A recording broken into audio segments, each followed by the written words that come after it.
The 123 riders who had survived the 60-second An Post Ross, at least until the 8th and final stage, looked a relieved bunch at the start in Newbridge. Whether it's your first Ross or your 21st, just to get through the 8 days is an achievement. Jack Wilson of An Post Chain Reaction wasn't even a year old when Stephen O'Sullivan completed his first Ross in 1994. Jack, having just about survived your first, do you imagine you'll still be able to do it 20 years from now? Oh, I don't know about that. It's been hard enough starting one and trying to finish one. It's been real tough, but it's a class race and hopefully get to do it many more times. Don't know if I'll make it to 21 though. If you could have given Jack any advice at the start of the week, Sully, as to how to survive, what would it have been? Yeah, it's all about energy conservation from the beginning of the race. We just have to save the energy, save the legs the whole way through. It's just about saving energy. In some stage races, the last day is something of a procession. Not so on the Ross. A 7-man break worked themselves a healthy gap early on. The sole Irish rider was Chris Riley of the Cuchulainn Club, who was in very strong company, including Rob Partridge of Velour Giordana, who was third on stage 7.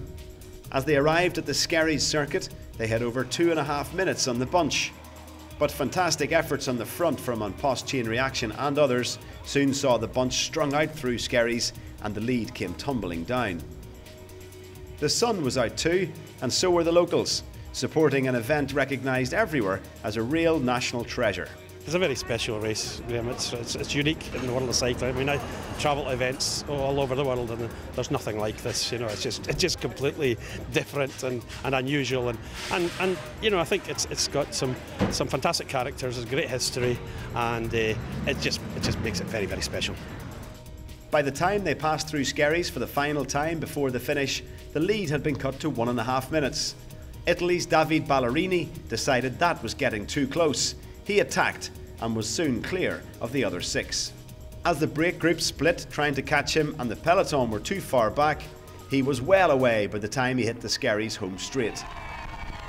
He's just 19 years old, but the reception he got as he raced in to win the final stage of this year's Ross will live long in his memory. A fantastic moment in the very short career of Davide Ballerini, and a win that made the trip worthwhile for his Team Idea 2010. Behind Ballerini, Daniel Clema won the sprint for second, ahead of Pierrick Naud, and the yellow jersey finished safely behind them, which confirmed Clemens Fankhauser as the winner of this year's An Post Ross.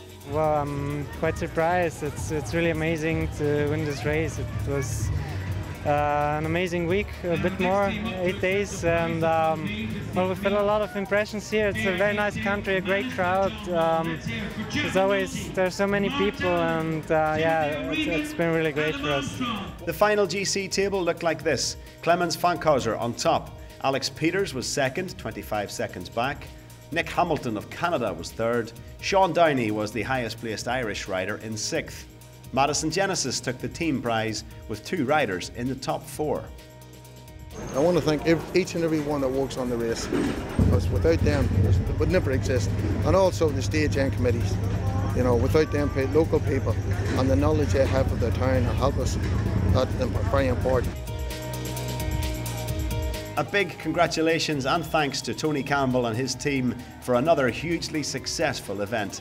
And congrats also to the 123 finishers, the Men of the Ross 2014.